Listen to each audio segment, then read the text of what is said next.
name's Victor, and I've always been the kind of guy who keeps to himself. I live alone in a small apartment near Jerome Avenue in the Bronx, working the graveyard shift at a 24-hour deli down by the Grand Concourse. It's not glamorous, but it pays the bills, and it keeps me busy. Last night, after a long shift dealing with drunks and late-night regulars, I decided to take my usual shortcut home through a narrow alley near the old warehouses. I'd walked it a few times before, just a quick way to shave a few minutes off my trip. But last night, something felt different. The street lights overhead flickered erratically.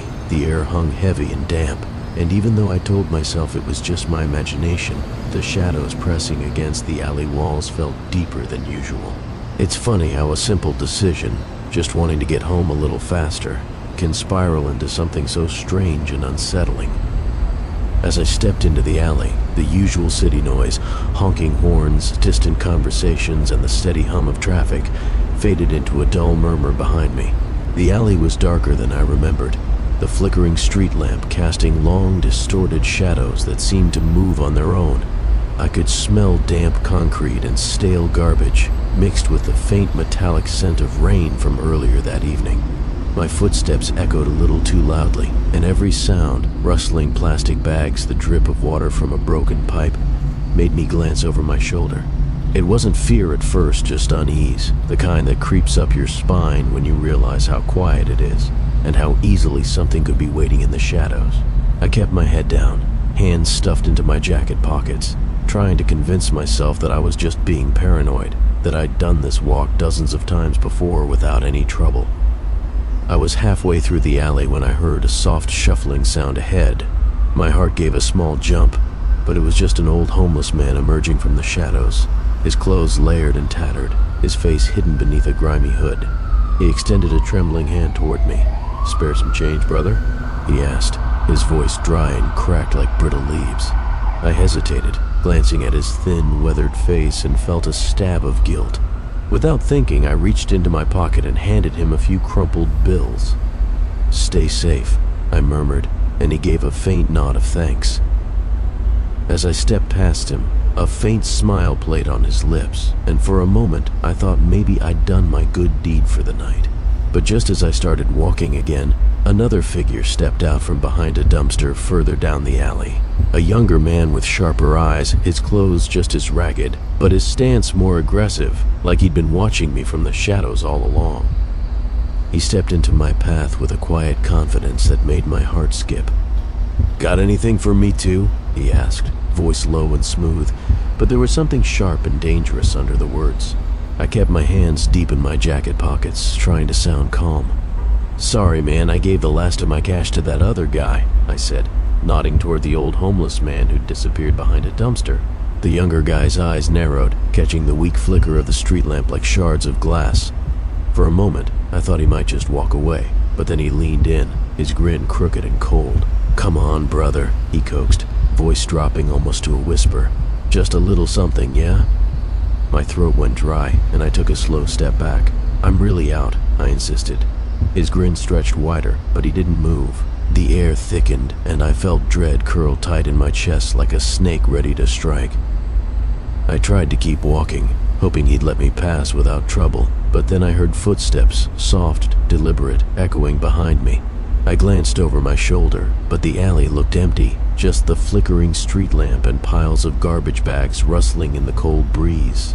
When I turned back, he was closer now, stepping toward me with slow, steady strides that made my blood run cold. "I said I'm out," I repeated, my voice shaking more than I wanted. He didn't answer, just smiled, a slow, cold smile that twisted his face in a way that sent a shiver crawling down my spine. Then, from the deeper shadows, more figures began to emerge, silent and watching.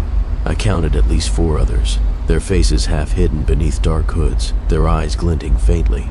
They started moving forward, closing in on me. Panic slammed into me like a freight train.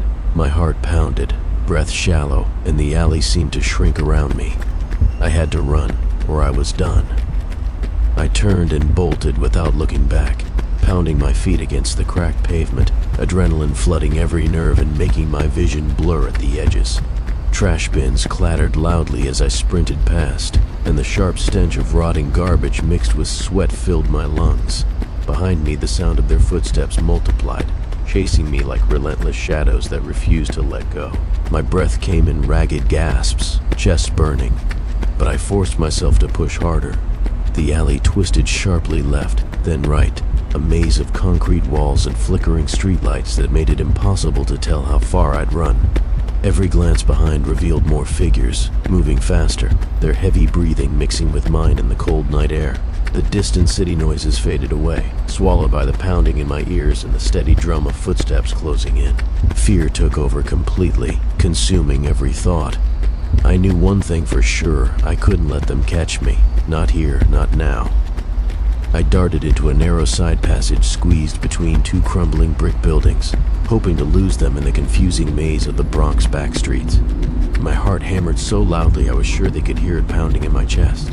The cold night air bit at my skin, sweat slicked my forehead, and every breath came harsh and ragged as I pushed my legs harder, desperate to create distance between me and the shadows chasing me.